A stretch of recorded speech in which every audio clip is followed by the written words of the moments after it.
You gotta do that little swoop.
Push, come on.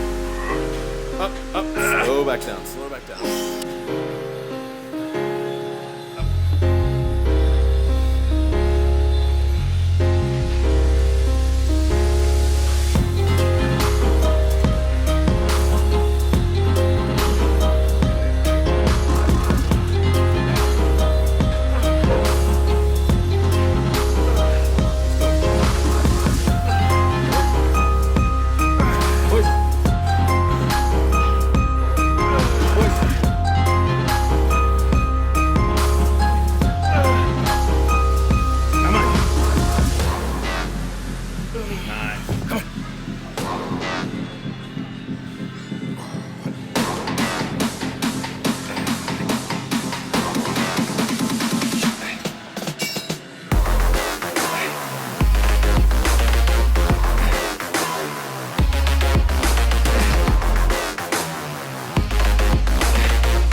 shoulder. Come on. All right.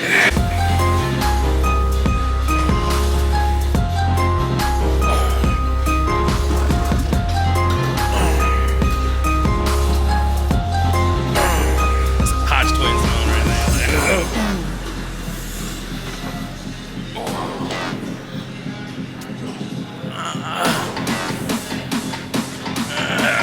on. Up. Yeah, there you go. Come on.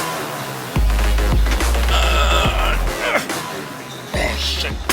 So we just finished our workout, wrapping up here, back with Alex. So what do you think of the lift? I liked it a lot. I feel like I pushed myself just a little bit harder than normal, which I feel like is always the case when I train with you, because that's what it was the last time. It felt really good, despite coming off of like a shoulder injury. Like my shoulder's just kind of been wonky for a while, but like after today, it was like pretty solid. No residual pain or anything afterwards, so I was really surprised. But I'm feeling good, liking it a lot. Yeah. So a little bit about what we did. We can give a little bit of background. So we stuck with just 2 exercises today. So we did some dumbbell incline chest press, and then we did some machine flat press. So kind of how the sets are going to be set up is I like to pyramid up, slowly like to work up to that first working set, taking as many warm-ups as I need, especially in that first exercise. Do that heavy top set, shooting for 6 to 8 reps. I think I only got 5 though. And then a back off, just a little bit lighter, shooting for 8 to 12, 10 to 12. Yeah. Going from there. So that kind of approach is very similar to like powerlifting training, kind of, where you would just have your warm-up sets, but you're working your way up, trying to get your body and your CNS used to that heavier weight, kind of like sending a signal to your body, like saying like, yo, we're going up, man. You better get used to it, because like we got a heavy set coming.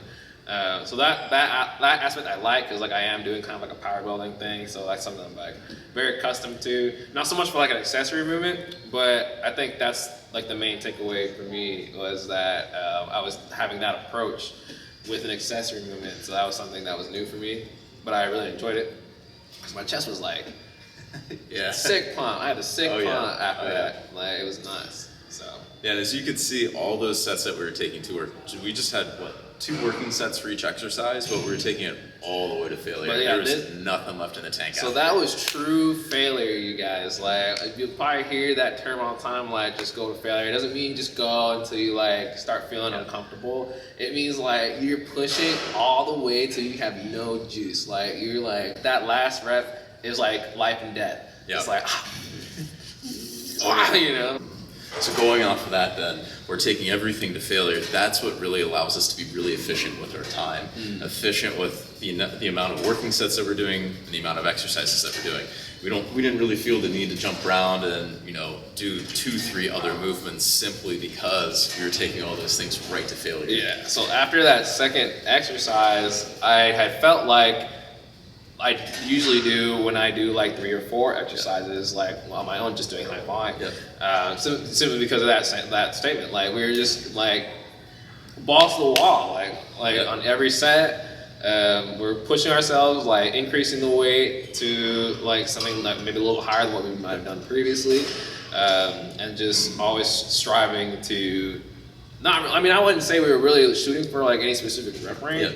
But the goal was to essentially go as many as we can with good form until that form started to waver, and then at that point, that's when you're like, okay, well, yeah, this is true failure. Yeah. I'm pretty messed up right now, you guys. Like, I got a shoulder issue. Like, I got tendonitis in both elbows. This one's a little bit more severe. My knees have been jacked up. I hurt my back like 2 weeks ago doing deadlifts because I was switching something up with my form, and it's just like just a mess. It's just a mess right now. So I'm like kind of like in a recovery state right now.